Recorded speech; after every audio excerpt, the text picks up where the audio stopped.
So more information has surfaced about Jason David Frank's death. So Jason and his wife Tammy, they're in the middle of a divorce. They checked into a hotel together, but in separate rooms. They got into a heated fight in Tammy's room, and then the hotel staff had to come and calm things down. So late Friday night or early Saturday morning, they got into another argument, and Jason locked Tammy out of his room. Tammy was concerned for Jason's safety, so around 5 a.m. she called the police. When the cops couldn't make contact with Jason, they contacted the hotel and the staff let them into the room. Then they found that he hung himself in the bathroom. This is so sad.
I found out in the release that he had been sick since I known him. So he was sick on the film? He was sick when I met him. Some days I would find him just like incredibly sad.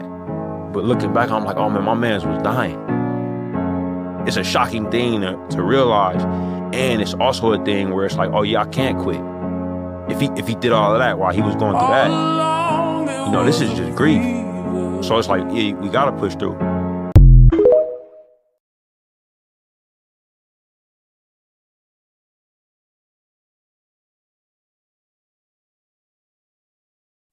Good evening, good evening, good evening. Thank you for joining me here at Conversations with Taz for Wednesday wrap up. Unfortunately, no get into it with Taz and Chris tonight. Chris is traveling for the holiday and a bit under the weather, but next week we will have the resident ginger back and in full effect. But tonight, as always, you do have me, so pull up a chair, as I always say, grab a snack, grab a beverage, get comfy, grab a whole meal if you want to. We got a lot to get into. As always, as I told you, once we found out about the story, the top of the hour, we will always begin with any updates that come through regarding the unfortunate passing of Shanquella Robinson. So let's get into that. Heavy trigger warnings on these.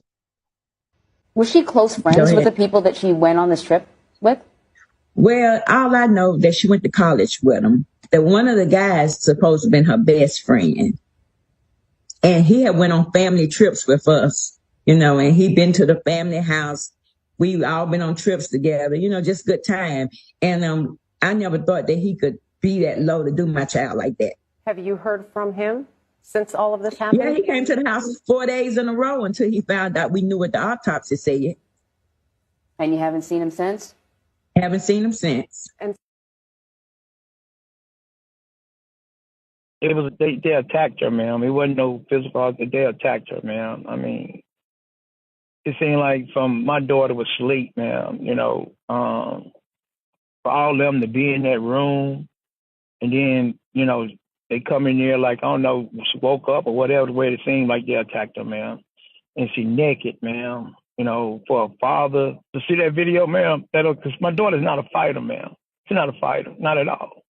For them to do what they did, ma'am, it just seemed like it was a plot because they couldn't have did that over here, ma'am. They couldn't have did that over here, you know, where her friends, all her friends are. You know, it wouldn't have went down like that, man. They don't realize, you know, what they done done, man. They just robbed, they just put a hole in my heart, man. That was my only child. I'm just heartbroken, man. You know, I can't even be a granddaddy. Can't even walk down the aisle, man. Can't even hear a voice. They just say daddy. The official Mexican police report regarding Shanquella's death has been leaked to the public. It was leaked by Gerardo Zinga, a Mexican investigative reporter. It further proves that everybody, including the Cabo Six and also the authorities, were lying to Shanquella's family and to the general public up until recently, when immense public pressure has caused them to tell the truth. At 2:13 p.m., the Cabo Six requested that a doctor come to the room for Shanquella. They reported that she had drunk a lot of alcohol and that all she needed was an IV. They made it extremely clear that it was not a medical emergency, when in fact it was. The Dr. Carolina Beatrice, who is a doctor at the American Medical Center Clinic, arrived about an hour later to treat Shanquella. She stated that Shanquella was in extremely poor condition and she was not verbally responding at all, but was extremely dehydrated. So the doctor perceived it to be extreme signs of potential alcohol poisoning, but nowhere is it noted the physical injuries to Shanquella's face and body. The doctor then recommended that Shanquella be transferred to her local clinic, in which the Cabo Six refused and were adamant that Shanquella be served on site in the villa. They did not want her to leave that space. The doctor then tried to give her multiple IVs and was unsuccessful. At 4:20 p.m., Shanquella suffered from a seizure. At about 4:49 p.m., the doctor says that she stopped feeling a pulse and began CPR, but continued doing so until the ambulance arrived. The doctor and the paramedics performed 14 sessions of CPR. They gave 5 doses of adrenaline and 6 discharges with an AED without success. Shanquella also suffered cardiac arrest according to the autopsy, and that makes complete sense due to the amount of shots of adrenaline that she was given. The police arrived and talked with the doctor at 5:25 p.m., and yet the doctor only declared Shanquella legally dead at 5:57 p.m. The police report lists the reason for the call as a deceased person due to a heart attack. The doctor said that in the death certificate, the time between her injury and her death was only 15 minutes, stating that she died sometime between 3 p.m. and 3:15. When in reality, it was over 4 hours after the initial call was placed for medical attention that Shanquella was declared dead. This leaked police report makes it so abundantly clear that a cover-up had in fact gone on multiple levels. Who exactly to protect, it's unclear, but I'm assuming that it was protect the villa, the tourism industry in the area, the agent of public ministry of PGJE, Julio Daniel, to ensure that this didn't reflect poorly upon them. In protecting themselves, they were also inadvertently protecting the Cabo Six, who were able to get out of the country without ever being arrested or formally interviewed by Mexican authorities or American authorities. Everybody, from start to finish, had been lying to the Robinsons. All of this information and much more can be found in an in-depth video which I just uploaded regarding the new information that has been released about Shanquella's case. If you are interested, you can head over to my YouTube channel and check that out. That is linked. Hey, what's up on the Black Hand side? Okay, so there have been so many different updates in the Shanquella Robinson murder story. It's just, ooh, it's a lot. But let's get into some of it. Alright, so the motherfuckers in these circles are the Cabo Six, i.e. the quote-unquote friends she was traveling with. What we now know is that they did call a doctor who came to the villa and examined Shanquella. And the doctor wanted to transfer her to a hospital, but these motherfuckers was like, nah, just treat her here, just treat her here. The doctor administered some IVs, did a couple of things and, was out of there. Then later, of course, as her condition continued to deteriorate, they called paramedics again. They come back out, CPR. I've read either 5 to 6 shots of adrenaline, which is fucking crazy, and CPR. Then from what I'm understanding, these motherfuckers leave her body in the villa and then go stay a night in a hotel near the airport with the money they stole from her, because Shanquella went down to Cabo with $10,000. You got to sign a little slip to say how much money and shit you got on you and shit. I've also seen another report, but I can't get confirmation of it, that they called her mother to say, hey, we want to get her transported to a hospital, whatever, but we need to be able to pay them. Can you wire us $5,000? Which, if that is true, there needs to be a whole different level of hell for these motherfuckers. But on the flip and legal side of things, obviously the U.S. doesn't have standing to criminally prosecute these motherfuckers. However, they can authorize the extradition to Mexico. Mexico is a sovereign country. And Mexico is free to try and jail these motherfuckers as they see fit.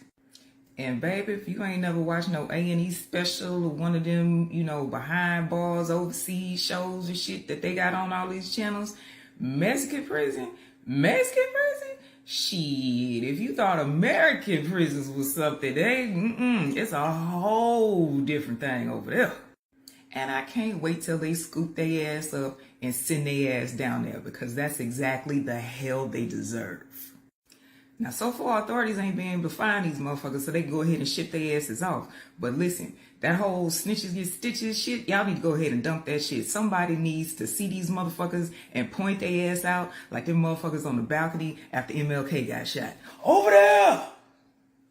At the end of the day, this is definitely a multi-layered, complex case that I really, really hope that they decide to do the right thing by this woman and get all of these motherfuckers and get her justice.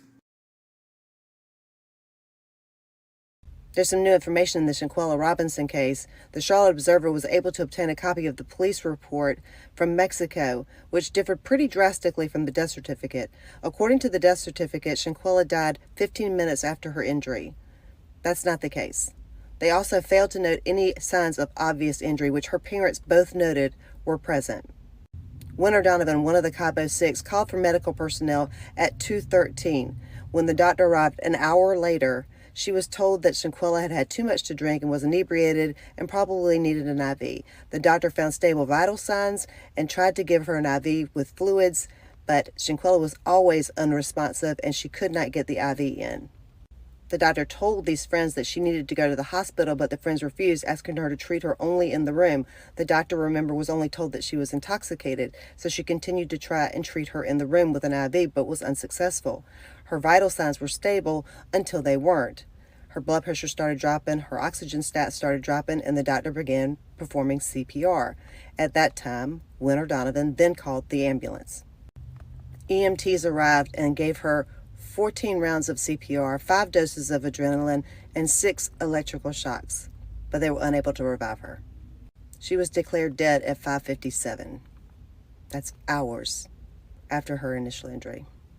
Her cause of death, as you know, was listed as severe spinal cord injury, broken neck. So almost as infuriating as watching the guy film and not step in to help Shanquella is the fact that these 6 gave the doctor bad information on what her injuries were, which prevented the doctor from giving her adequate care. Now, could she have lived had they transported her to a hospital with the proper neck precautions? I don't know, but I'd certainly say it was a chance. This is Dejanay Jackson. This is the woman who was in the fight with Shanquella. At the end of this video, I'm going to flash up some of the screenshots from her Instagram account where she decides that she's innocent and she wants to give her side of the story. But I can't find the screenshot. I found it last night, but I can't find the screenshot. But she indicated that she was not going to give her story unless she was paid for it. Classy. 2 other things that are pretty important to know. When they found Shanquella, she was allegedly clothed in her pajamas. So they took her body and put her pajamas on her, probably injuring her more in the process. And also, the FBI has given permission to extradite these 6 back to Mexico should Mexico decide to press charges. Let's go, Mexico. Here are the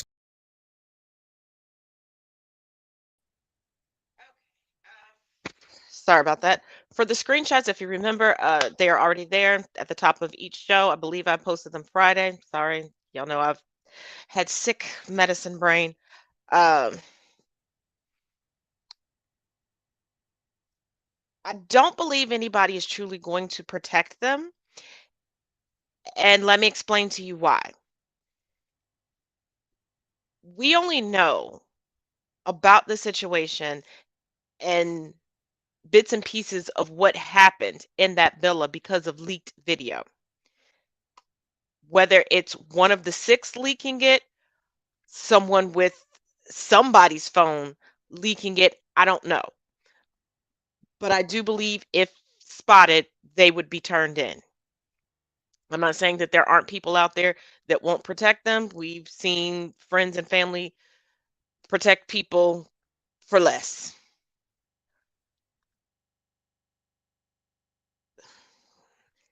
And this is also why I say there's no such thing as a smart criminal. And I know everybody loves the term criminal mastermind, but even as a teenager, I know that if you withdraw over a certain amount of money, there's paperwork you have to fill out at the bank. If you're crossing borders internationally, there's paperwork you have to fill out declaring what you're bringing in and out. For them to take her money as if people would not have an inventory of that right there. They may not have an inventory of what was in her suitcase as far as clothing, shoes, things like that, but come on.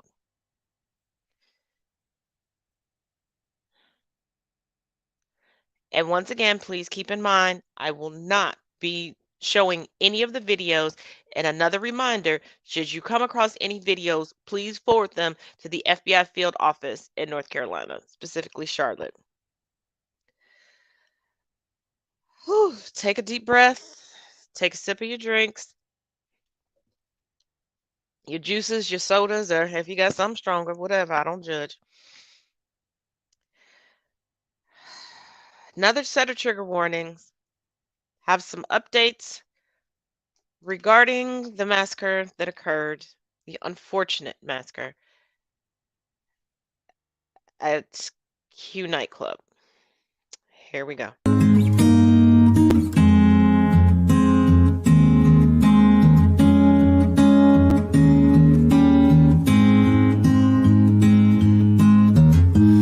Would you know my name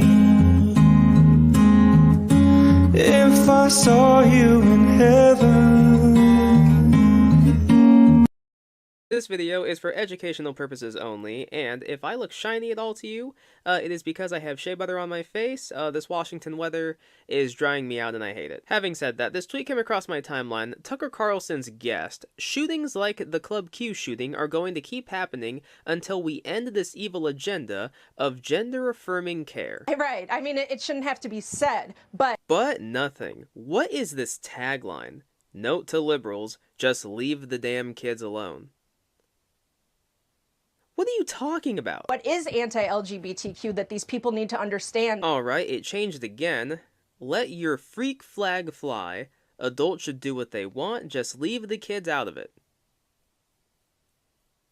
Let your freak flag fly. Oh my God. Is this a quote from her? And what is putting our community in great danger is, claiming that all of us support this and just associating all of us with this. Saying that is an anti-LGBTQ slur. That is doing irreparable damage to us as a whole, and is putting a really large target on our backs. And unfortunately, the tragedy that happened in Colorado Springs the other night, it was expected and predictable. We all, within Gays Against Group, saw this coming from a mile away. Yeah. And sadly, I don't think it's going to stop until we end this evil agenda that is attacking children. The pick-me energy is so strong in this interview. The idea of letting your kid, and let's just specifically say of letting your son, right? Letting your son wear a dress, wear a wig, paint his fingernails, experience anything related to drag culture. The idea of that is a non-issue. As long as your kid is having a good time and is happy, and no one's harming your child, what is the problem? And where did this idea come from that drag is essentially code for being attracted to children? And I love her argument. She essentially said, these things are gonna keep happening until you stop. This reminds me of the woman I talked about in this video who is a woman in politics and is anti-women voting. How can you be a member of the LGBTQ community and be anti-drag? People being anti their own will just never make sense to me. I don't know who Jamie Michelle is. I've never heard of this woman. Obviously, she's the founder of Gays Against G Rumors, but for her to associate drag with that is just perpetuating the far-right stereotypes. That is the reason that Club Q was attacked in the first place. Drag culture is not harming kids. If your kid wants to experience it and wants to dress up, freaking let them. Support your kid. Or alternatively, don't. But don't incite violence against the community because you're uncomfortable with it. Mind your own business. What did the Colorado shooter's dad say when he found out that his son had murdered 5 people?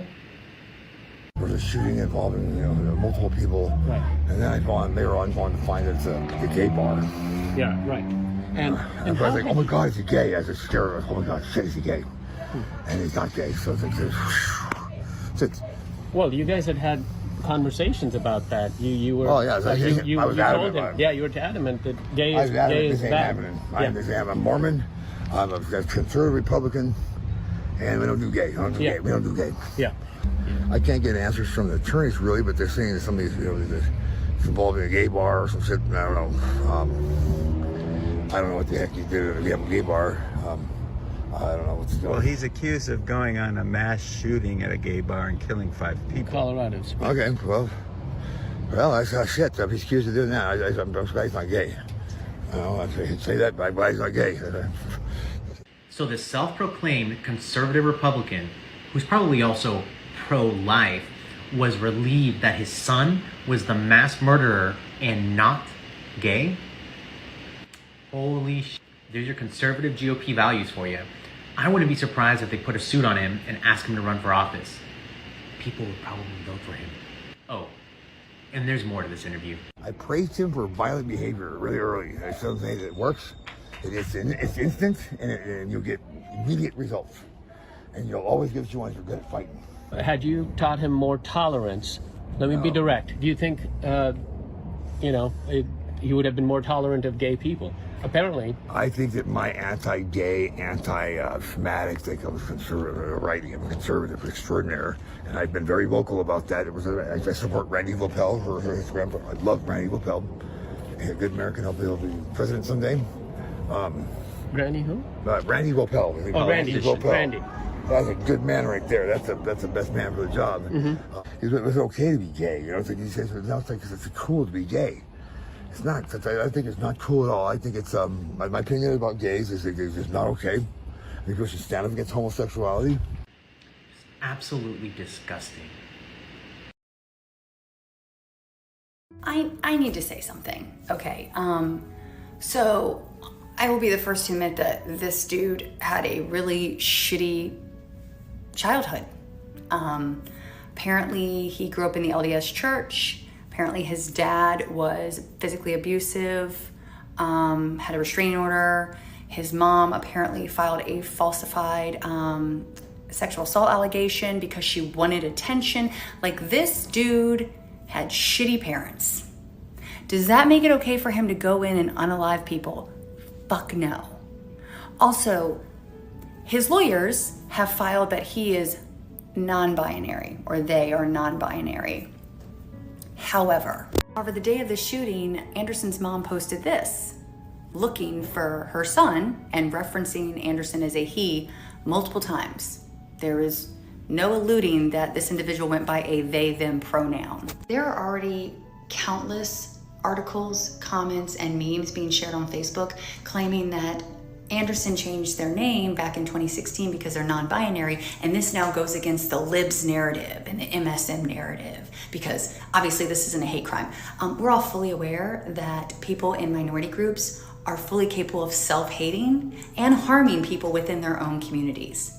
But also, between the fact that their own mother referenced them as he multiple times the day of the shooting, and the fact that when they changed their name back in 2016, they listed themselves as a male. It was not due to non-binary issues. It was due to the fact they wanted to disassociate with their father, who had a really nefarious past and present, tells me that I don't know if I can trust what these lawyers are saying. But at the end of the day, this person, I don't care what their background was, I don't care what they identify as, they're fucking horrible. This was a hate-filled crime, and people died. The end.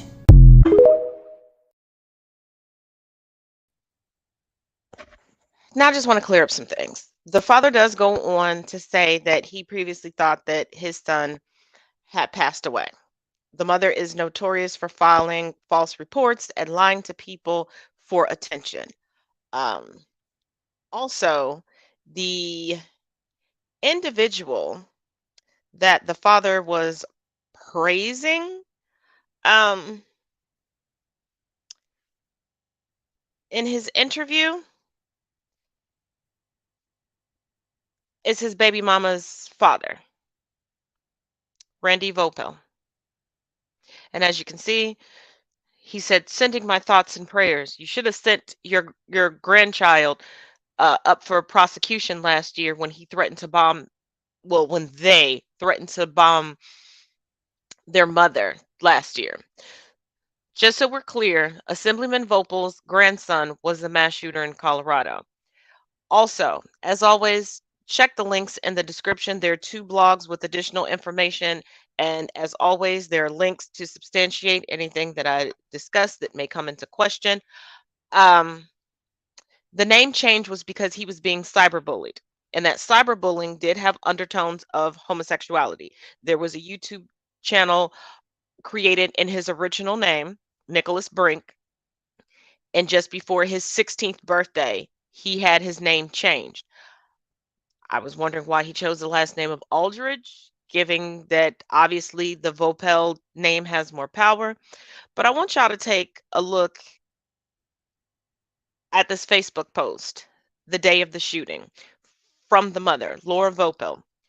My son is missing. He is 22 years old.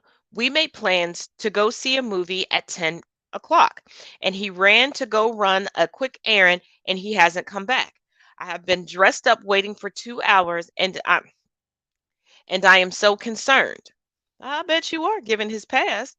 I need to go look for him, but I don't have wheels just yet. He took my phone and my debit card. Girl, and it took you 2 hours to start looking for him? Sorry, not sorry. I'm a proud mama bear, but I would have called the police. You're not about to steal from me. We had plans and we were so excited. No, baby girl, sounds like you were so excited and he needed to use whatever vehicle that y'all had at the house. And he needed to use your stuff. So he needs to make sure you weren't going to go somewhere on a hot date, a hot take, or whatever. What do I do, friends? If he was trying to avoid me, not likely. Girl, he tried to bomb you last year. He wouldn't have told me to get ready to have the best night ever. Oh, I'm pretty sure the best night ever that was cooking up in the shooter's brain was exactly what was delivered. From what his father said about praising him for violent behavior. Did y'all catch that? Praising him for violent behavior. And how strange could they have been that they have had multiple conversations about being anti-queer, anti-gay. And the father is an ex-con, former MMA fighter, and a former porn star.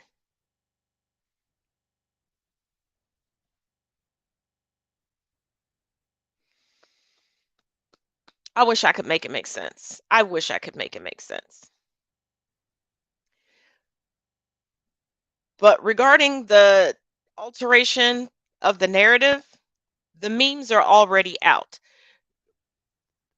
Just right-wing media and right-wing pundits and sycophants are going to eat this up. They're going to eat it up. The memes are already there. See, this isn't the libtards. The liberals are trying to give you this narrative. Can you be a part of a marginalized community and have internal whatever? Yes. Can you be a part of a marginalized community and inflict harm on that community? Yes. We're all familiar with Jeffrey Dahmer.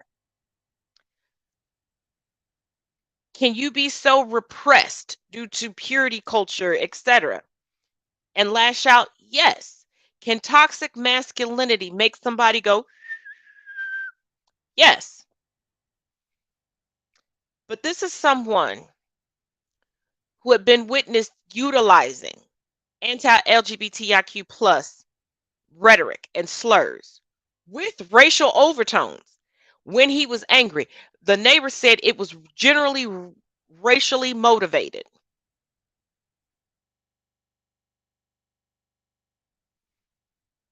And if you would like to see the video of his court appearance today, it's on my TikTok page. Link is in the bio as always.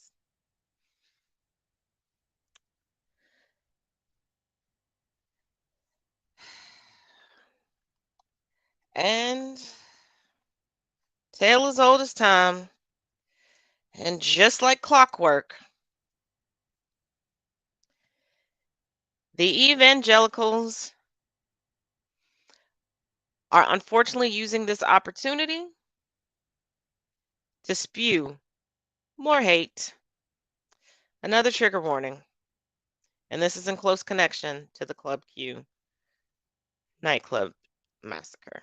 Hours after the deadly shooting at Club Q, Pastor Joe Jones at Shield of Faith Baptist Church said this. Alphabet People Plus and all these other communities, Jewish communities and other vulnerable populations pay the price again and again for our political leadership's failure to act, he said in a statement. So again, these sodomites, these wicked people, these prophets of Baal, they are all after our liberty. They are after our freedoms. They want to take your guns, they want to take your Bibles, and they want to take your souls. That's right. Hours after the shooting, he goes back to attacking and dehumanizing LGBTQ people, and that's not all. I don't know the motives of this guy. You know, my first thought was he was a sodomite himself, because that's usually how it goes. They usually blow their own selves away. They usually kill themselves. This is why I keep saying, when somebody does or says something incredibly homophobic or transphobic, we have to stop saying, well, they just must be gay and very self-loathing, because that makes room for these bigots to pass the blame onto the LGBTQ community for the attacks that happen on the LGBTQ community. Cis hetero people are very capable of being homophobic and transphobic. It doesn't always mean that they are a self-loathing LGBTQ person. The previous month, this is ABC News. This is, via the Associated Press. The previous month, a fundamentalist Idaho pastor told his small Boise congregation that sodomite, lesbian, transvestite people should be executed by the government, which lined up with similar sermons from a Texas fundamentalist pastor. Okay? After we lost 5 beautiful souls, they're laughing. They're laughing about it. They think this is funny. And Joe feels that because he personally wasn't at Club Q, there's no connection between his hateful rhetoric that LGBTQ people should be unalived and the violence against LGBTQ people in our communities. And this is just one microcosm, one example of the hate being spewed in cities across our country.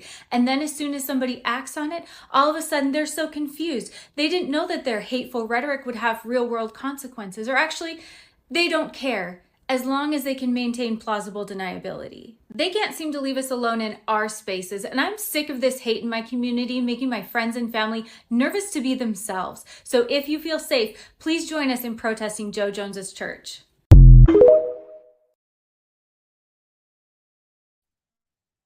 Did you catch what that pastor did there? Starts off drawing you in, making it seem like he's the good old Protestant preacher, that Protestant Christian preacher. They're suffering because the politicians won't do anything. Then immediately blames the victims. Then goes on to other himself and his congregation from the crazed accusations and the crazed doctrines of the small congregations. But then goes on to give the same rhetoric. See, they'll other themselves in front of their congregation to give their congregation that monochrome of, oh, we're different. We're not like them. We are holy and justified. And just like, perfect example is when you see people beefing on social media, it's especially TikTok. And when somebody comes with the receipts, this is the receipt king, this is the receipt queen, and they'll play something for you or put up a green screen and stand it for and tell you what it says or interpret the voicemail for you. But if you actually take the time to listen to it for yourself, you're like, that does not match up. That's what he's doing. He's not matching up. He's othering himself and his congregation just to put out the same vitriol as every other fundamentalist that he has.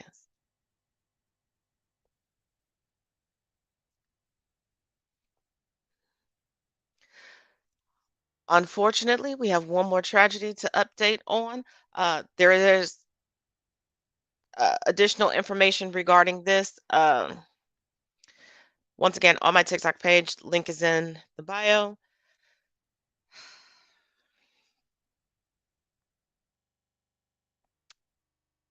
But here we go. 6 victims have died. 4 victims are in area hospitals with conditions unknown at this time.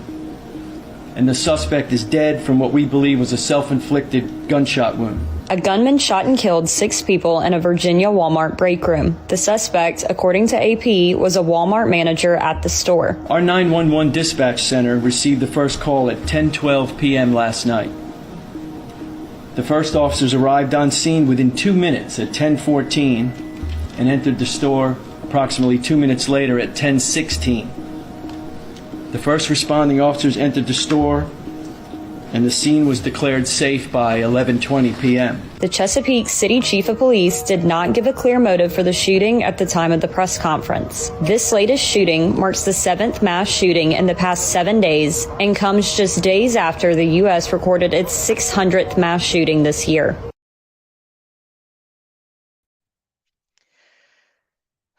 To give a bit more information, it was an employee, a team lead, a night supervisor for Walmart, who was documented as being quite problematic. What he did was round up the people that had previously reported him, had them watching footage on how to handle or how to facilitate an active shooter drill, an active shooter situation. Yes, you heard me right. As they were watching in a break room, he walked out to his car, got his firearm, came in, and started indiscriminately shooting at the people. One survivor stated that he looked her straight in the eye and shot. Fortunately, he missed.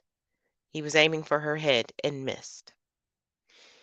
Within that 2 minutes, he did turn the gun on himself. So it's going to take a few days for officers to go through the crime scene before they can start attempting to put the pieces of the puzzle together and verify a motive.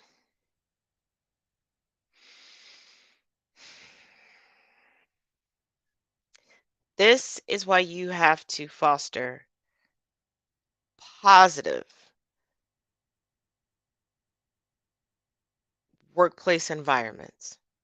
You cannot be so in the throngs of capitalism that you ignore complaints regarding the safety of your employees, nor can you put so much strain on your employees that you cause them to break.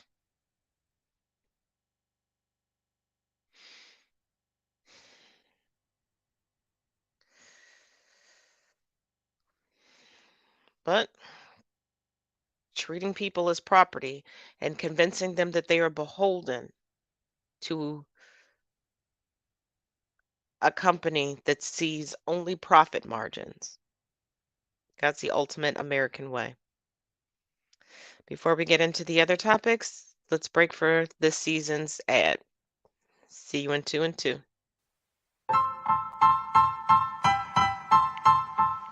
Style. Style is the answer to everything. A fresh way to approach a dull or dangerous thing. To do a dangerous thing with style is what I call art.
When I was your age, I already owned a house. Yeah, because it cost $6. Your down payment couldn't buy a Frosty at an airport Wendy's today. The last time houses were actually affordable was when college degrees were actually useful. Have you doom scrolled Zillow lately? I don't know if that's the price of a house or if the realtor's cat walked across the computer and sat on the zero key. The only way to own a house now is to patiently wait for Mr. Beast to give you one. By the time I'm your age, the sun will have exploded. So who needs a house?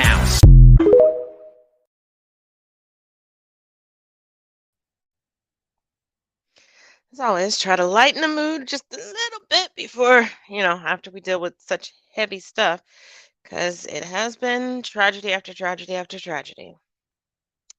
A little update on Alex Jones. This coming from the Business Insider.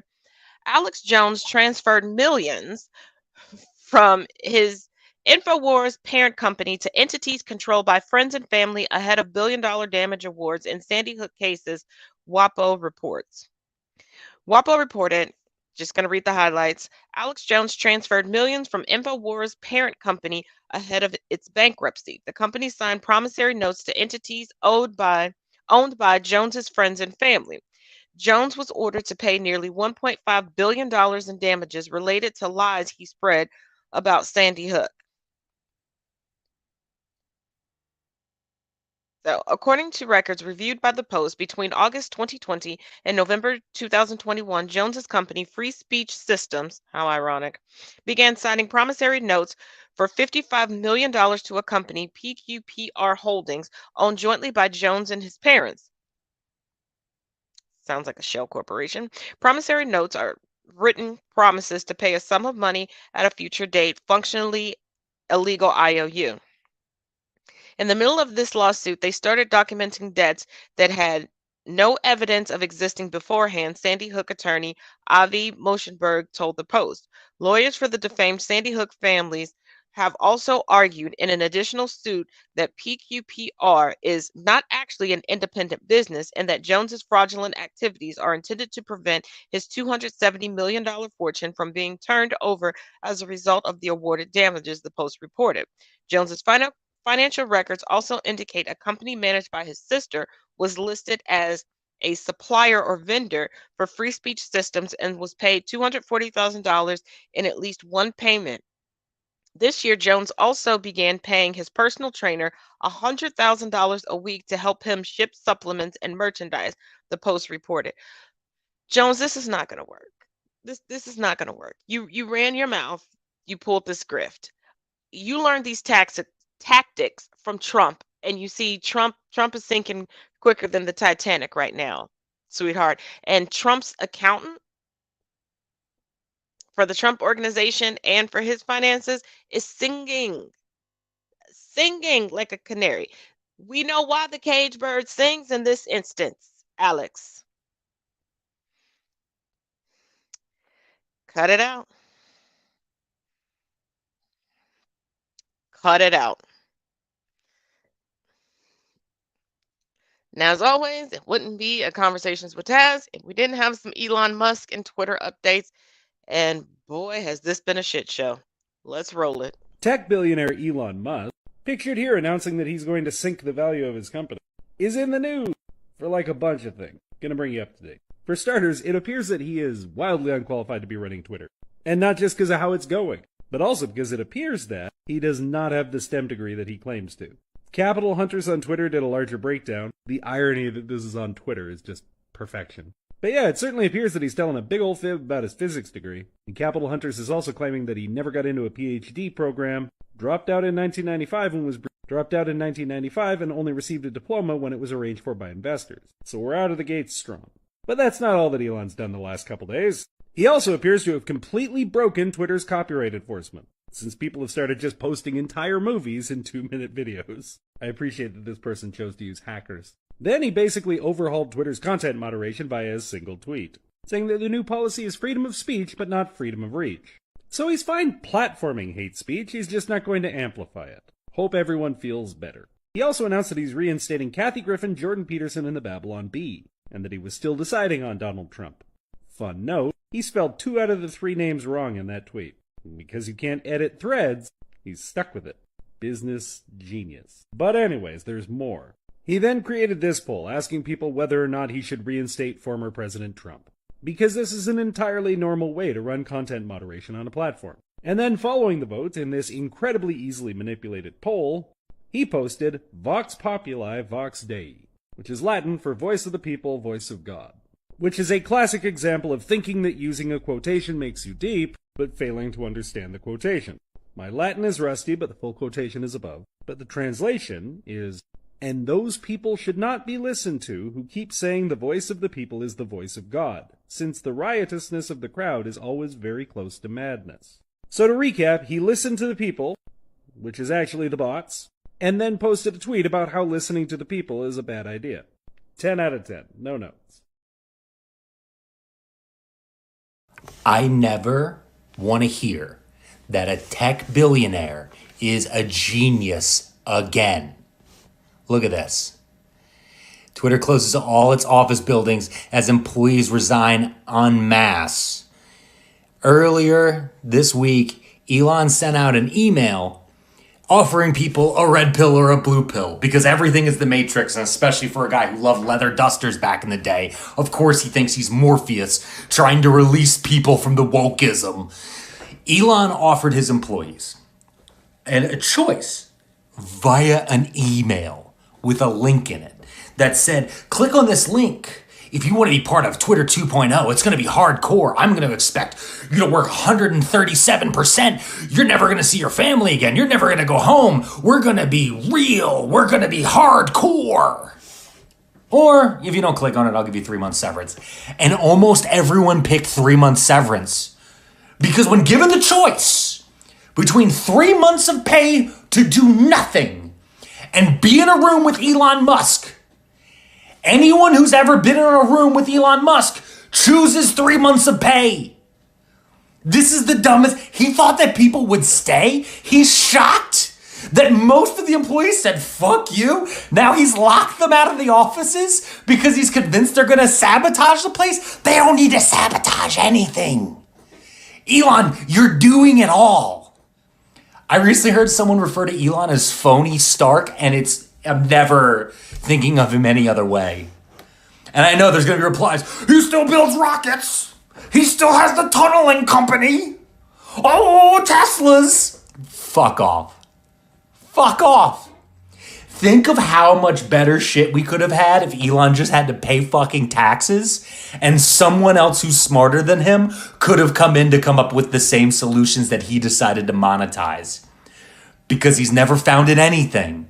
He always has shown up, cashed out, and then received government money like the welfare queen he is. So this is probably soon to be the end of whatever Twitter was. And I love it. I'll be free. I've been on that site since 2009.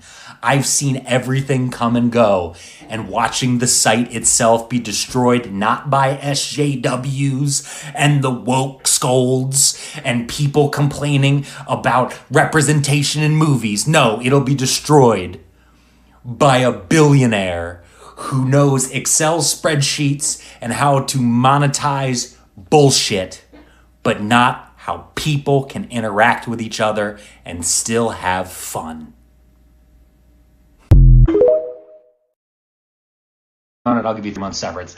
And almost everyone picked 3 months severance.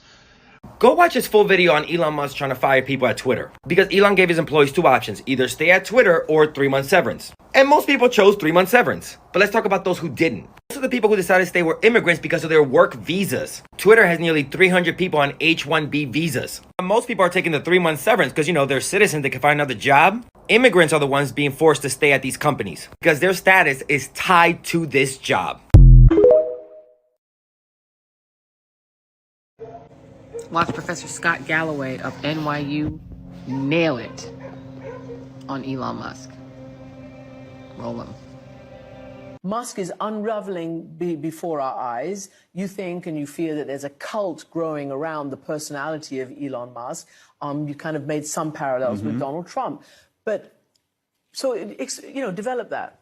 How is he unraveling, and what does that mean for for the bigger picture. Yeah, I think we're seeing the unwinding, not of a company, but the unwinding of a person. And I believe it's a larger trend. As societies become wealthier, more educated, the reliance on a super being and church attendance goes down, but they still look for idols. Into that void has stepped technology leaders, because technology is the closest thing we have to magic. And, our new Jesus Christ was Steve Jobs, and now Elon Musk has taken on that mantle. And every ridiculously mean, nonsensical, irrational move he makes is somehow seen as chess, not checkers. We're just not privy to his genius yet.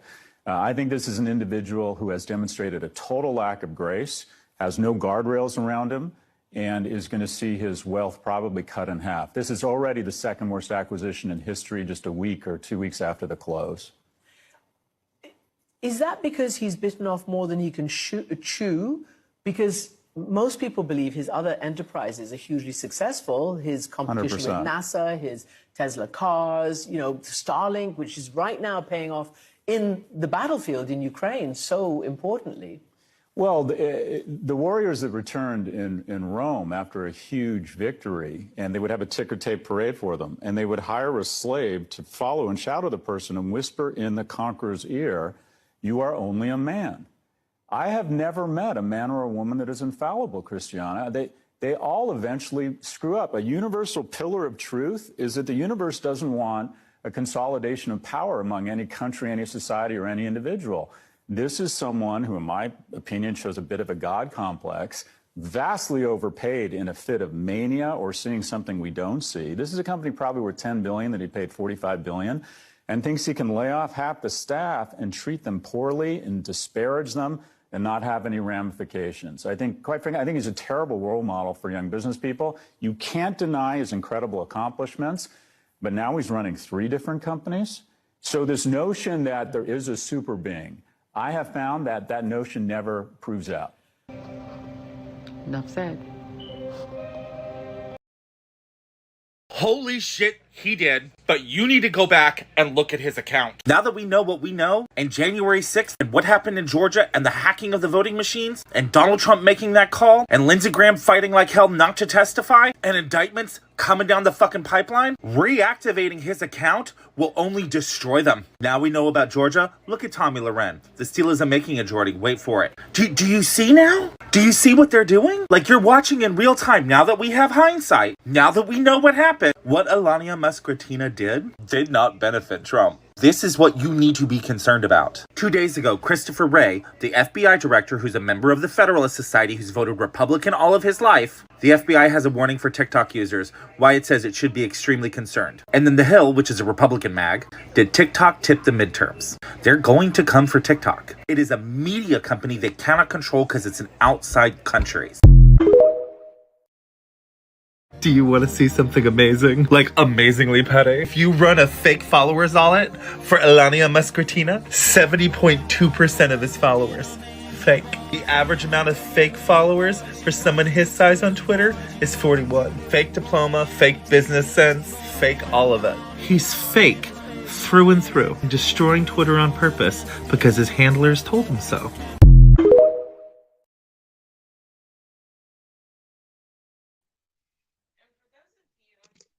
Sorry. For those of you that don't want to believe that, his degrees, et cetera, are fake, Elon Musk, just like Donald Trump, their egos are too big, just like Kanye West. They will generally come out and try to lie their way out of it or, prove that person wrong. He's been radio silent. Elon Musk is not a prolific businessman. He is not some cultivating genius. He has not invented anything. He is not producing anything. Just like he did with Twitter, he publicly threw out a number, did not do an assessment, overvalued the company, got himself this close to a legal battle where he had to make good on it. He goes in, he pushes people out, he'll fight in court to put himself with an asterisk next to it as the founder of something, cut costs wherever he can to drive up profits, to then pay himself in stock options. And he's losing his shirt in regards to having to dump his Tesla shares in order to try to keep Twitter afloat at this point.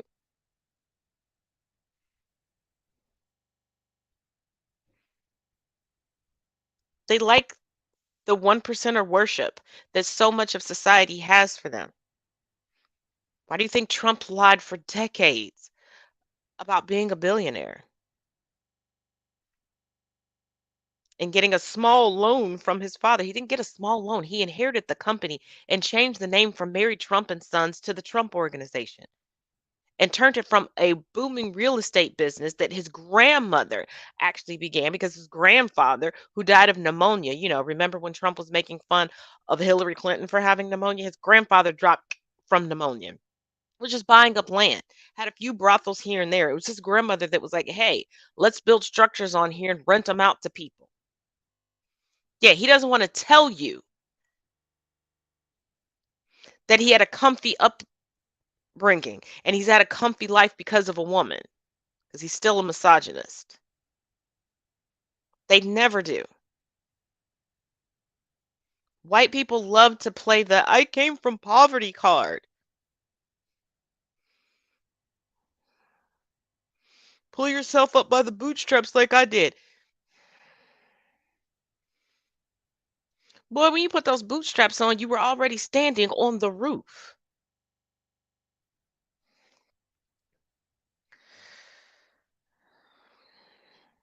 But guess what? The GOP is handing out awards to traitors. Confused? Take a look. So Republicans are now awarding people who raided the Capitol on January 6th. Republican member of Congress Louis Gohmert flew to Miami yesterday to greet January 6th defendant Simone Gold as she was being released from custody after serving her sentence. He presented her with a U.S. flag that flew over the Capitol. This person who attacked our country and tried to destroy our democracy is being rewarded for it. Well, there you have it, folks. That's the Republican Party. They won't condemn the people who attacked our country. They'll just reward them.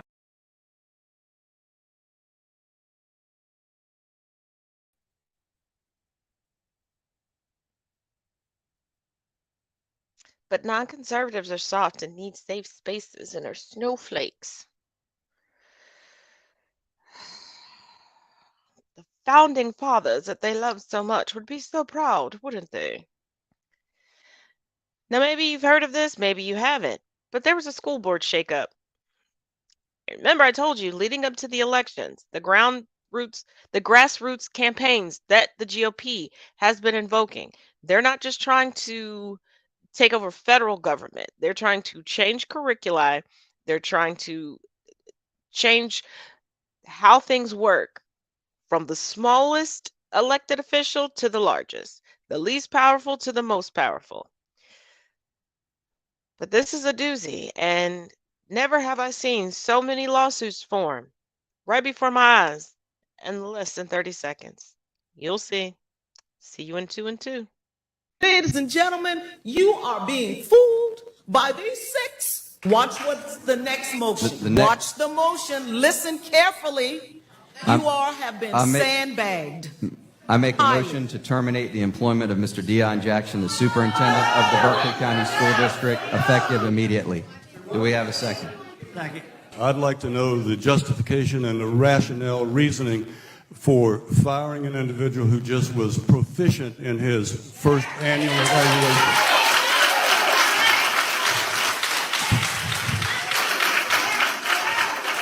What's the reason, Mr. Chairman? You made the motion. What's the reason? Why are we terminating his employment? Mr. Barrow, I'm not going to discuss personnel matters in open session. All in favor, please respond by saying aye. Aye. Any opposed? Nay. Nay. The motion carries 6-3. It is unbelievable that on the first night of a new board that such things would come up. Unbelievable. We have another motion. We have another Chairman, motion. I make a motion to name Anthony Dixon.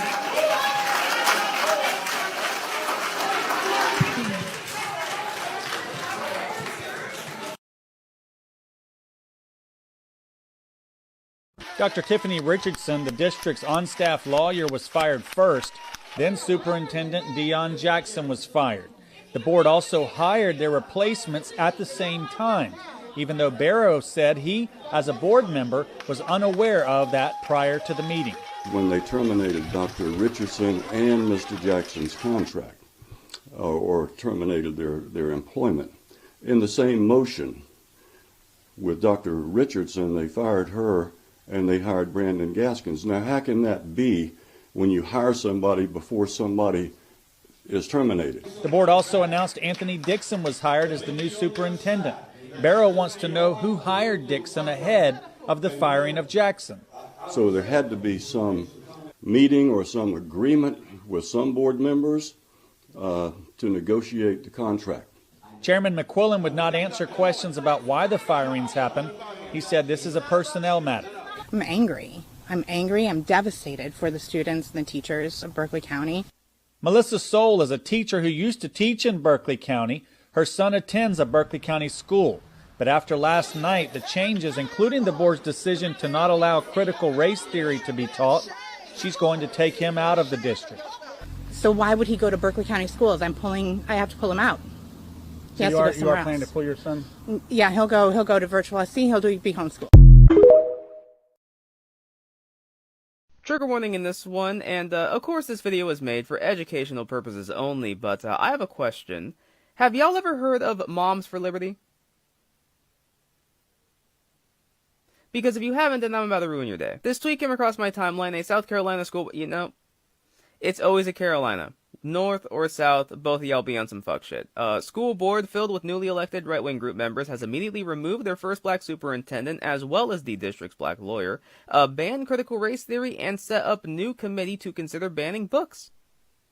Again with the banning of books. I clicked on the article, and as soon as I saw the headline, I immediately knew I was going to have a terrible time. Moms for Liberty back school board members, fire superintendent, ban critical race theory. The Berkeley County, South Carolina School Board made several big moves in its first meeting after the election. The board's former chair said it was a political witch hunt. To get into the article, on Tuesday evening, the Berkeley County School District in South Carolina swore in the board members who were elected last week, 6 of whom were endorsed by the conservative activist group Moms for Liberty. Within 2 hours, the school board had voted to fire the district's first black superintendent, terminate the district's lawyer, ban critical race theory, and set up a committee to decide whether certain books and materials should be banned from schools.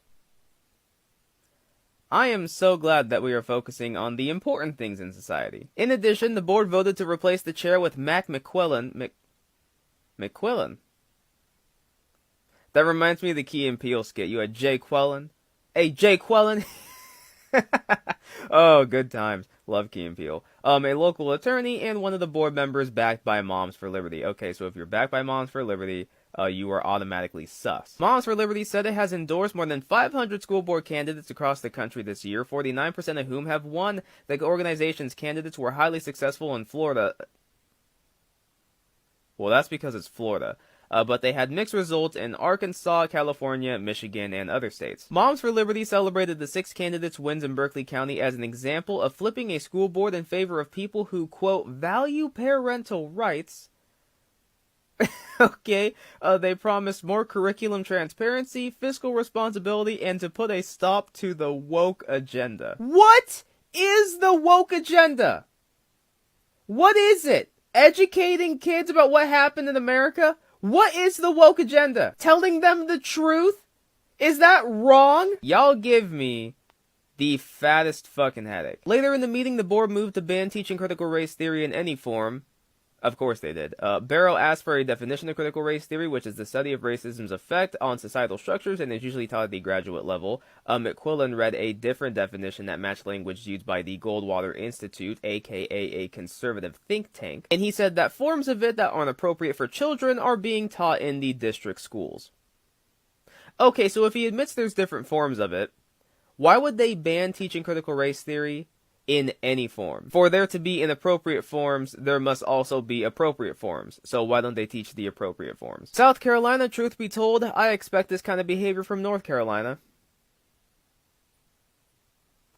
What's up, Moms for Liberty? If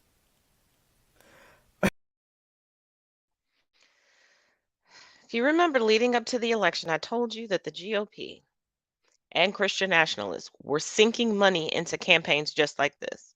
This is how they're able to win elections. And after all of the propaganda specifically in Florida that was spewed. Are you shocked?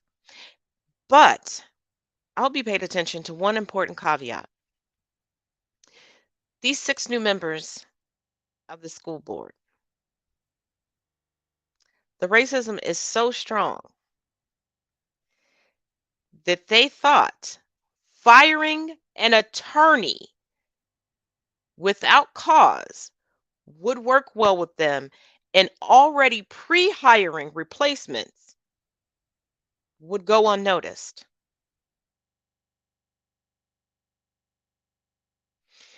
Because see, for school boards, there's not as much campaigning that goes into everything else. So they were holding meetings as prospective, guaranteed winners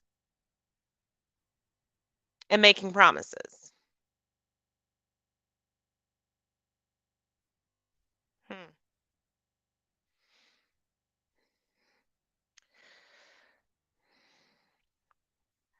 And from one fraud to the next.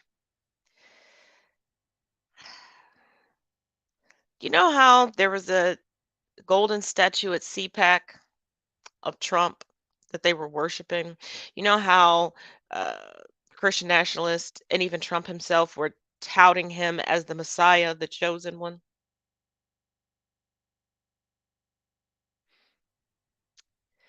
Yeah, let's see how that's going. Look at this headline. Key evangelical figures turn on Trump, saying he used us. See, now this is what we call in Scotland a load of wind and pish. Evangelicals are not turning on Trump because of the hate that he exuded, the bigotry that he spewed, the woman that he demeaned, the racism that he embodied, the people he hurt, the democracy that he tried to destroy.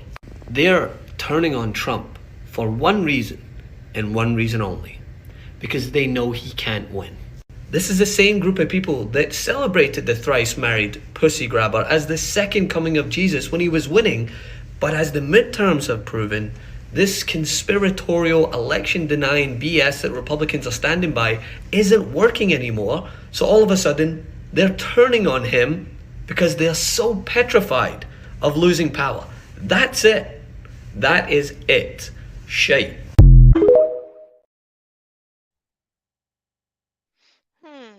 Who would have thought? Tyrannical Protestant Christians craving power. Where have we seen that before? Where have we heard that from before? All right, the history they don't want you to know. Why the Pilgrims came to the United States in the first place. They wanted to be able to practice their bastardized, tyrannical version of Protestant Christianity. When they came over here, we saw them eat their own and throw their own under the bus as they hijacked the Portuguese in order to establish chattel slavery. It's just the basis of capitalism within the United States.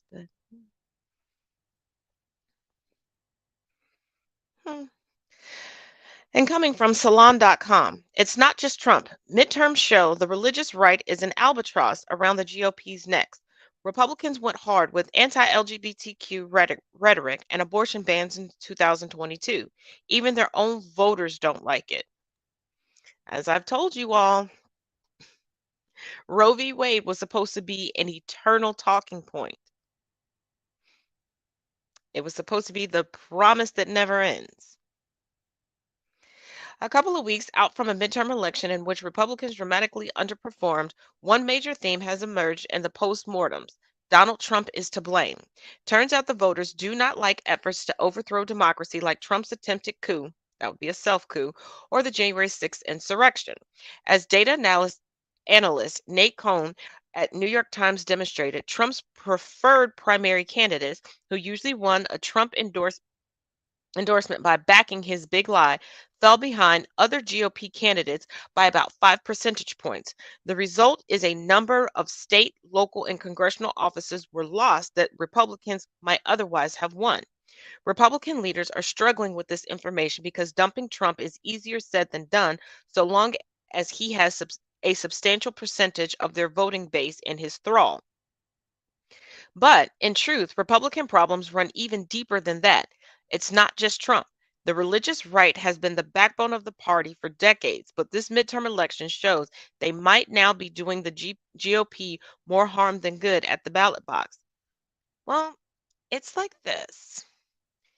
If you go and get some parasites and you bring them into your home, you can only contain them in one portion of the home for so long. They're going to get out. They're going to feed on you. And the more they feed on you, the more that hunger increases. See, they're tired of sitting in the background, treating you all like little puppets.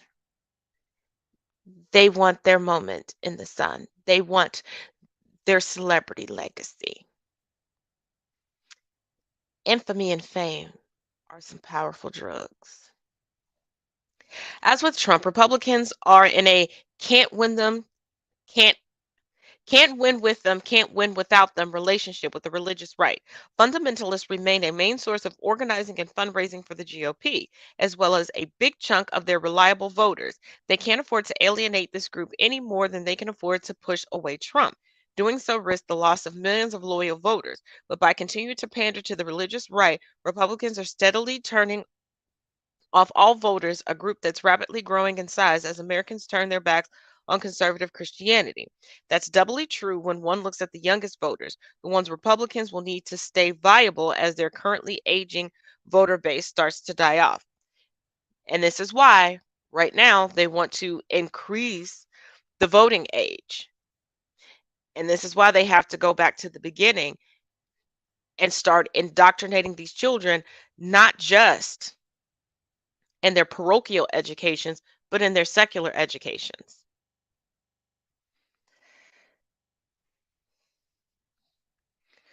But here's a little unexpected kind of sort of Trump news. I guess it's unexpected. I'm not sure. Coming from the insider, Kanye West says he asked Donald Trump to be his running mate in 2024. Kanye, you want to run for president. Do you really think Trump is going to want to be vice president?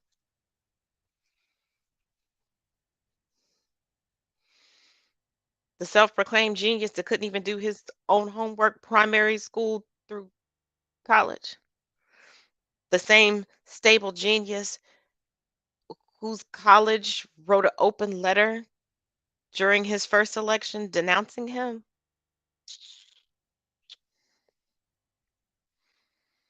Here are the key points. Kanye West said he asked former President Donald Trump to be his running mate in 2024. Can't believe I kept Donald Trump waiting, Ye tweeted late Tuesday night. Trump previously praised Ye, saying, all those great things about me on Tucker Carlson. Ye, the rapper formerly known as Kanye West, says he asked former President Donald Trump to be his running mate during the 2024 presidential race. First time at Mar-a-Lago rained in traffic, Ye tweeted late Tuesday night.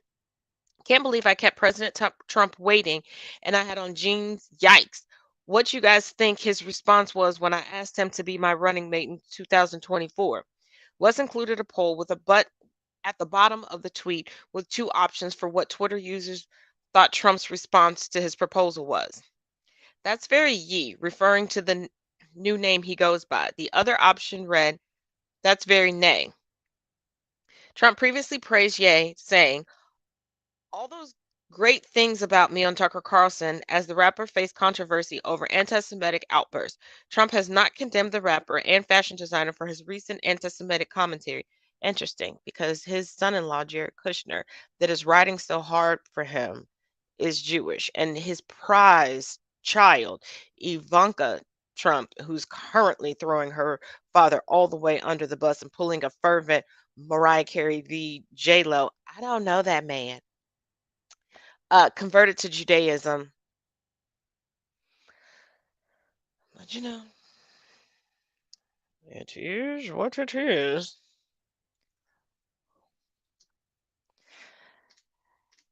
And since we did bring up Trump, might as well bring up Jack Smith, the special counsel.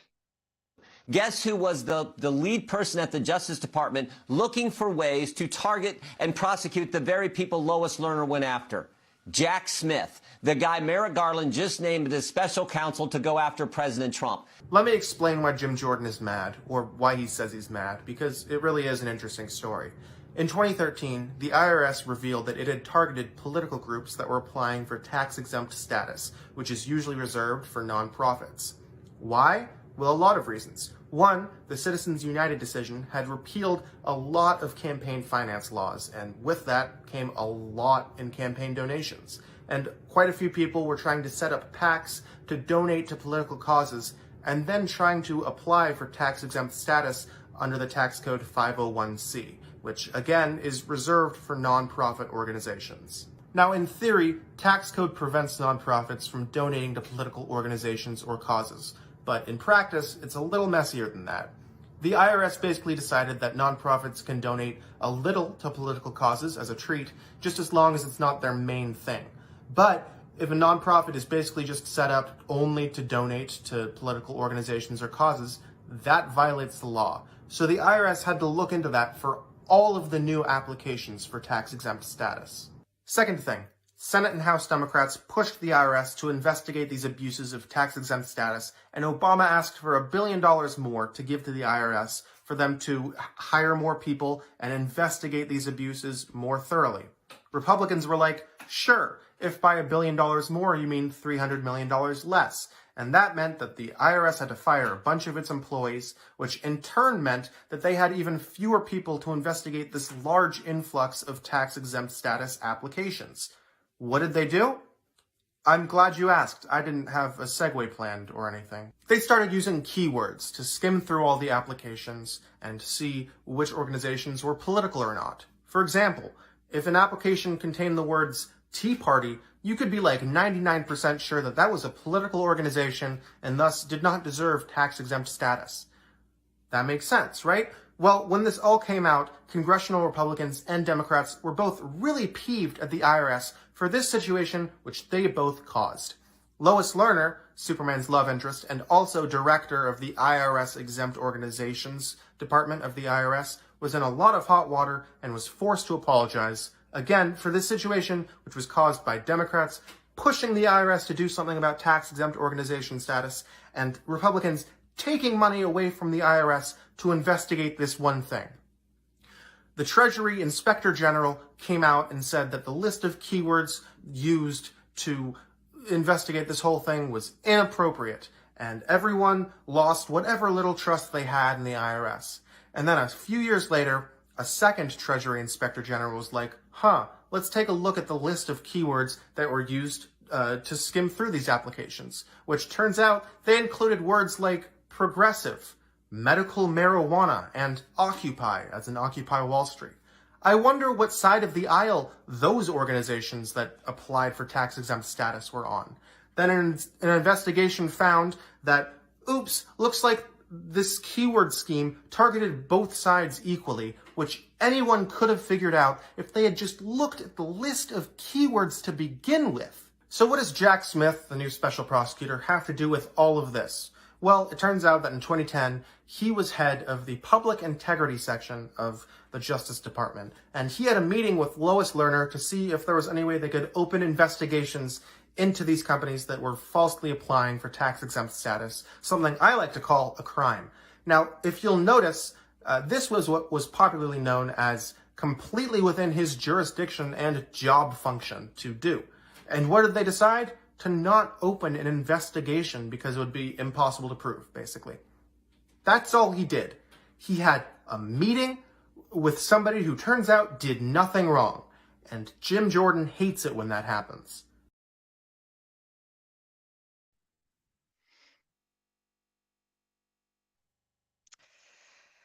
Whew. On to other Trump news. Daily reminder. Donald Trump signed a non-compete agreement with True Social. He can't get back on Twitter. You're being played. Peppermint. The board realized he was flirting with Getter, so they had him sign that little agreement. Now he's trapped. The burn is so sweet. Cha-cha-cha-cha-cha. Buckle up. Okay? Buckle the fuck up. Okay, I'm gonna play a video for you that the former guy shared on his Truth Social platform. Like I'm showing you, he literally put it on his page 10 hours ago. Hi, perhaps you recognize me. It's your favorite president. If I am asking you to choose greatness. And I had to start. It comes from China. That's what. I just want to say that this is my honor. You are so lucky I'm president. Mr. Trump. Yes. Are you Batman? The greatest jobs president that God ever created. You're gonna have jobs. I love this guy right here. Somebody said to me the other day, "You're the most famous person in the world by far." I said, "No, I'm not. No, I'm not." They said, "Yes, you are." I said, "No." They said, "Who's more famous?" I said, "Jesus Christ." Keeper of promises. One nation, under God. We're all looking at the exact same thing. There are two camps that are seeing two different things. And I do believe that the people that are so entrenched in their negativity, they're led largely by emotion and they can't let go. The key is to separate the psychological effects of Trump from the practical results of his actions. That's how you're going to end up judging this guy. This is a phenomenon.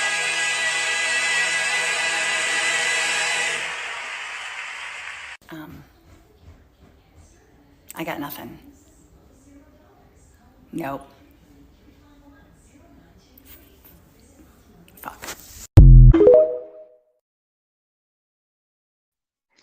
Well, if the United States doesn't have anything else, it's got propaganda and faux Christianity.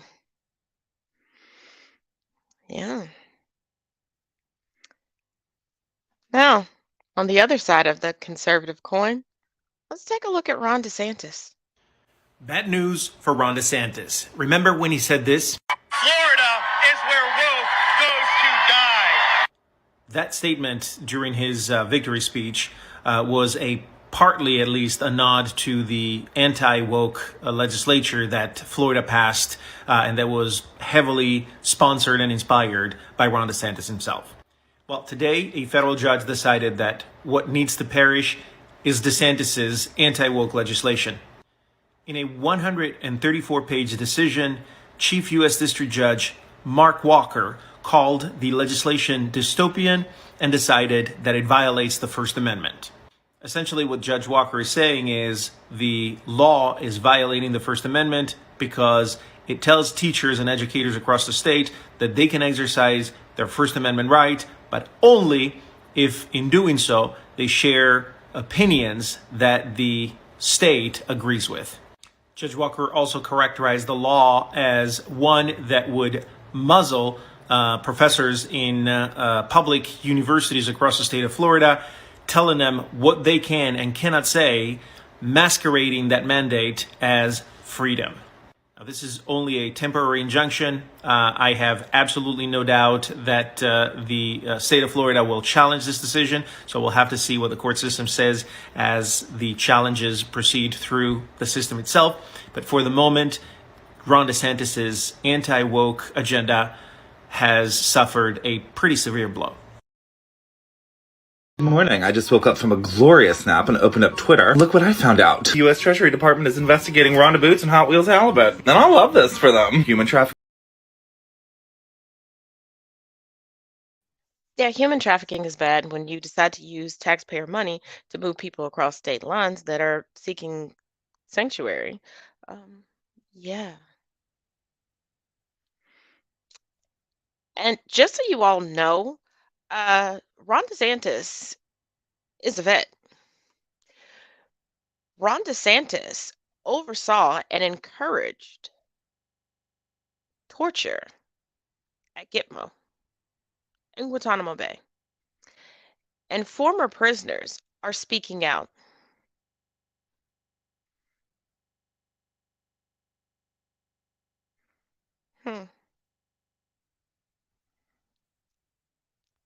Told you all, Trump was the lesser of these two evils.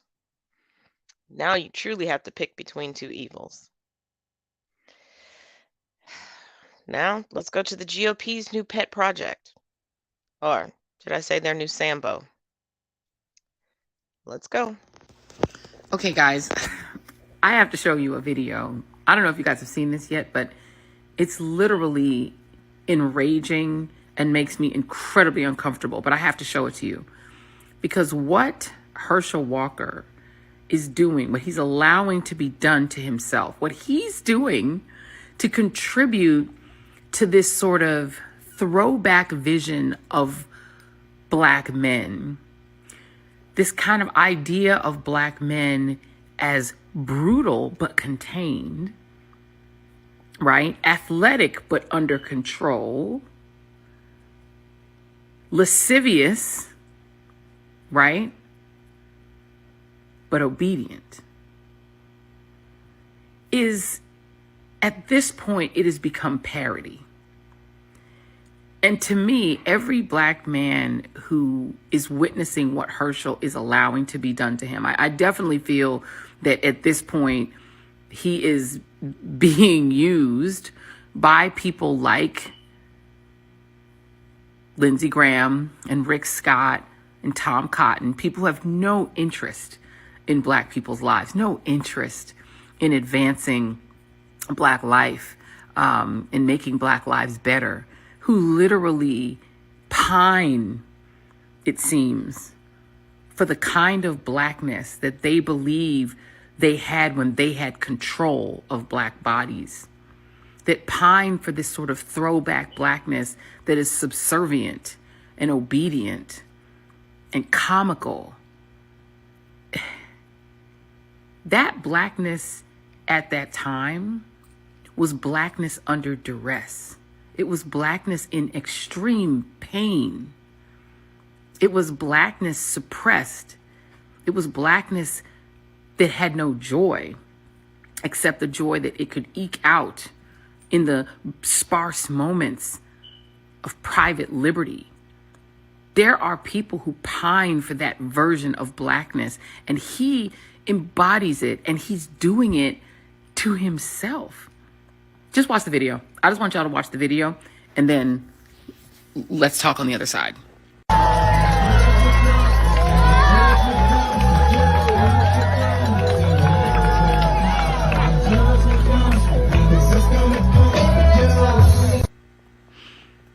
Okay.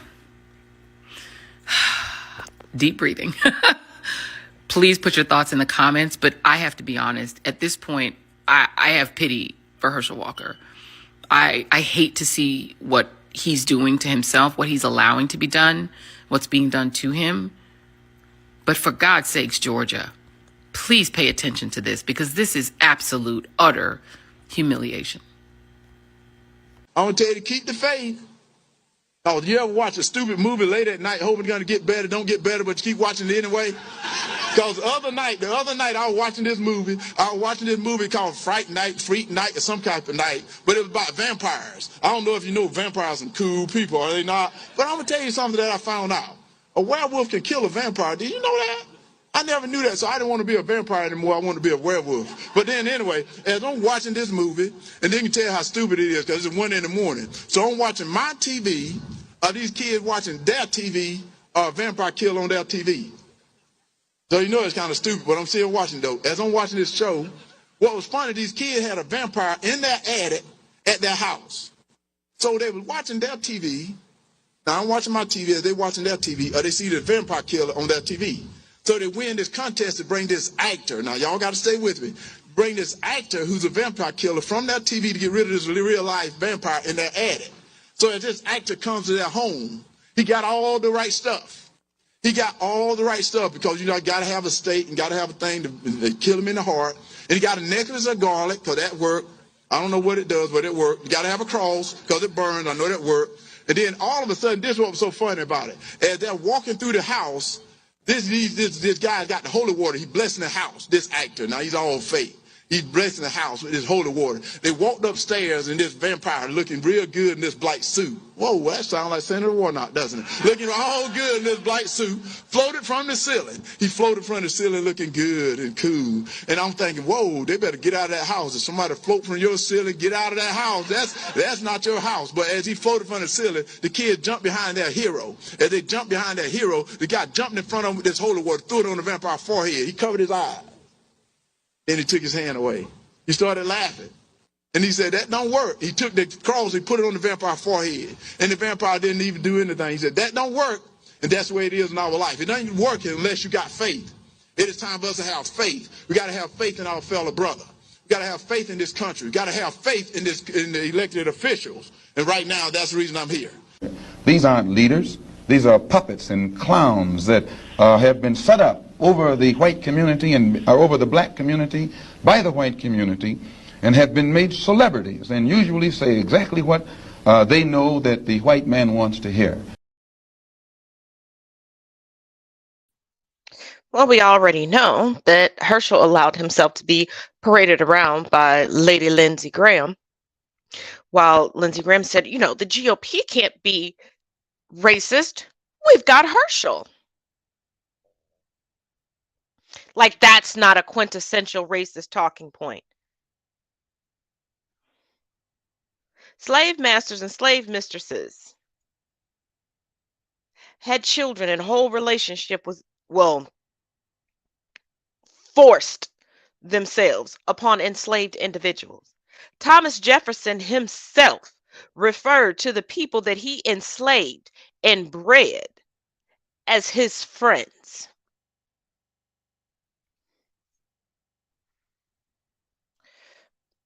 But it gets worse because just like everything GOP, it's the gift that we don't want that just keeps on giving. Coming from Newsweek.com, Herschel Walker sparks fury over Warnock camp abuse claims. Yeah, you heard that right. U.S. Republican Senate candidate Herschel Walker has been met with an angry response online after he accused Democratic Senator Raphael Warnock, Pastor Raphael Warnock, of being responsible for abuse at a youth camp. The video of Walker's remarks shared to Twitter has now been viewed more than 400,000 times, with some social media users strongly criticizing the Republican and suggesting his comments were defamatory. Oh, they definitely were. The footage was shared on Monday by Twitter account Patriot Takes, which describes itself as researchers monitoring and exposing right-wing extremism. It also said Walker's comments were a potential defamation lawsuit. Walker was discussing Warnock and told his audience, "You all know what he did at camp as well. You may not have heard this." This young man said that there was sexual abuse and that there was physical abuse, and I'm like, who did that? It had to be Senator Raphael Warnock because he was responsible for it. You all didn't hear about that, did you? Walker said. He doesn't want to talk about those things because he doesn't want you to know that, Walker went on.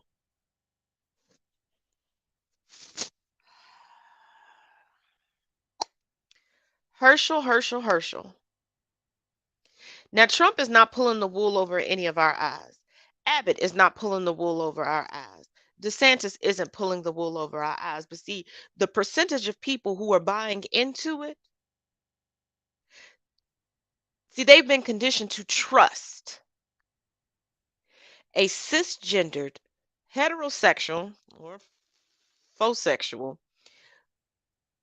Protestant Christian, white man. You can't get away with the same thing. See, your adjacency and your preferences will not make you a white man, will not give you a seat at the table, darling. You're either going to be the meal served on the table, or you will be serving the table. Those are your three options as a black man in the United States. History, as well as present day, tells us no different. And you're not even working to change it. You are Sambo tap dancing yourself right into that position and completely demolishing the legacy that you once had. Like, you were already on shaky ground. with the whole wanting to kill a delivery driver, having thoughts about that, threatening women in your past. But okay, child. But we're not done with Herschel yet. Coming from CNN.com, Georgia Senate candidate Herschel Walker getting tax break in 2022 on Texas home intended for primary residence. Republican Herschel Walker is getting a tax break intended only for a primary residence this year on his home in the Dallas, Texas area, despite running for Senate in Georgia.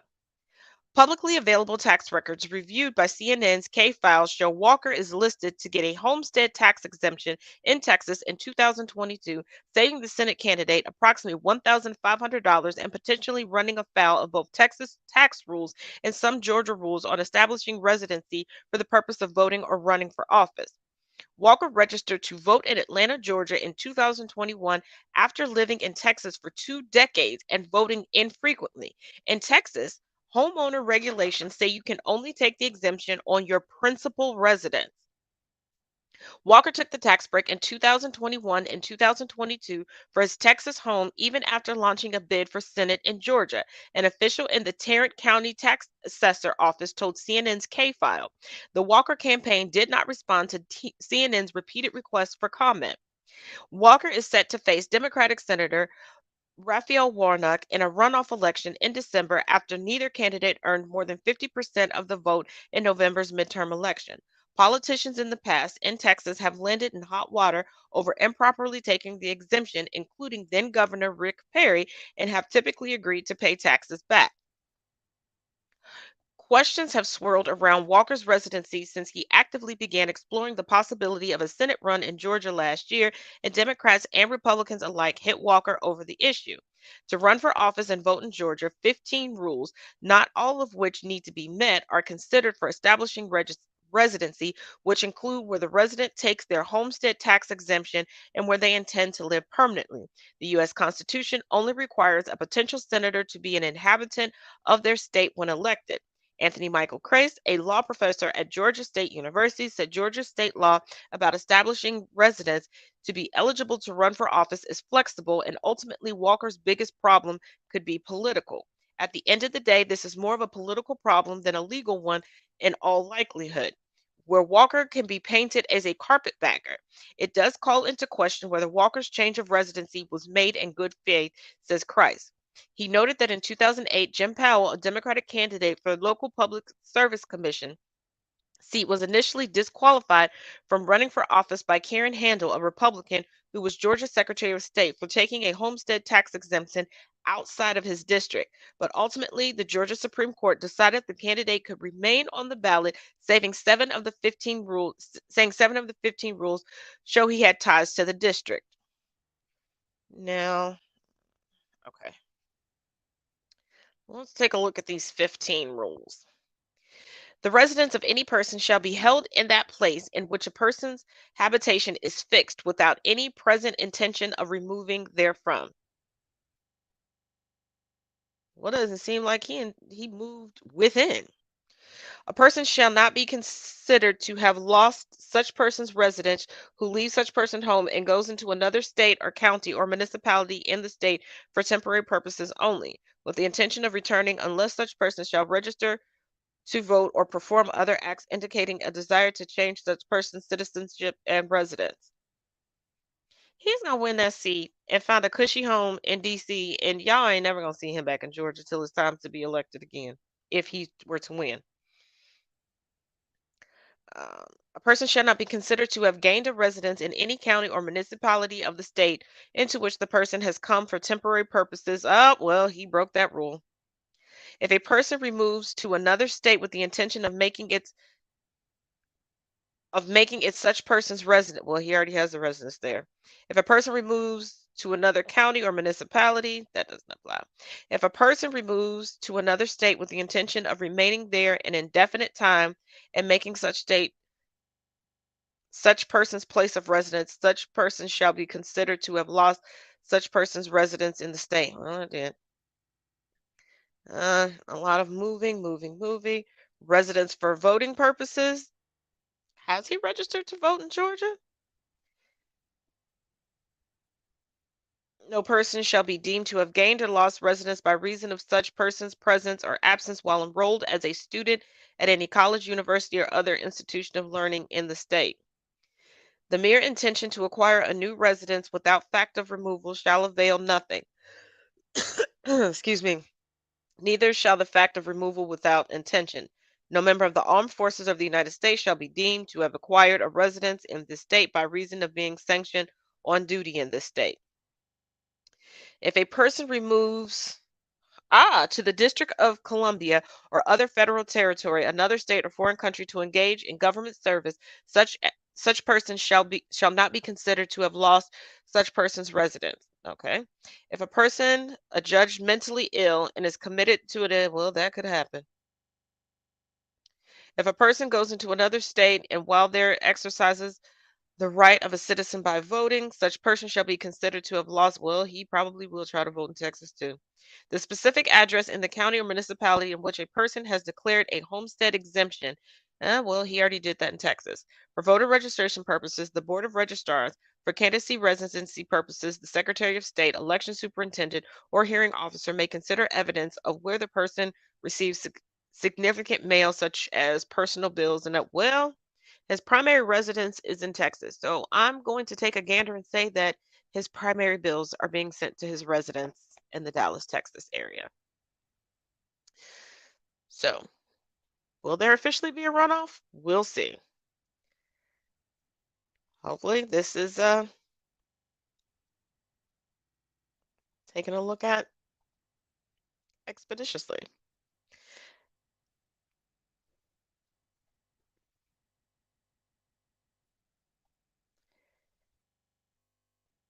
And before we call it a night, let's take a look at what Greg Abbott has been up to.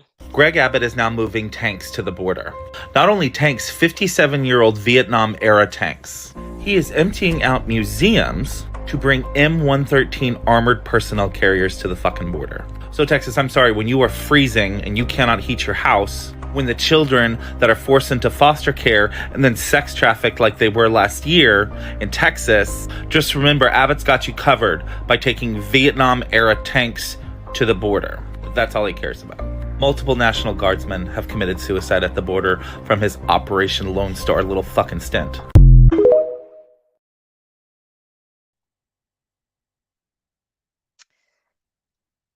They are playing Russian roulette with people's lives for political stunts to try to convince their poorly educated constituents that replacement theory is real and that the only border issue and the only immigration issue is racist based and at the southern border. Not the illegal immigrants that are here because they let visas lapse. Not the ones that fly in here. Not the ones that cross over from the Canadian border or wash up on Florida shores or wash up on Californian shores. Or you get the picture.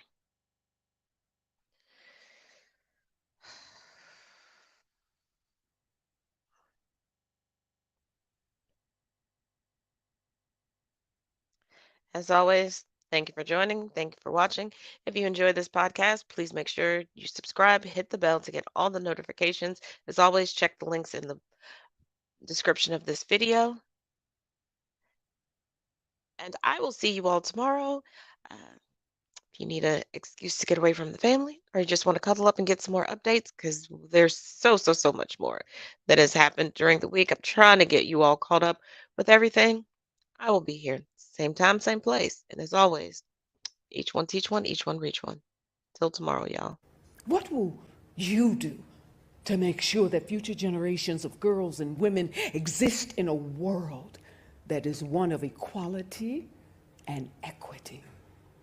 And when you're told that you can't or you won't, that it's impossible, when doubt or fear begins to take hold of your spirit, let determination cover you.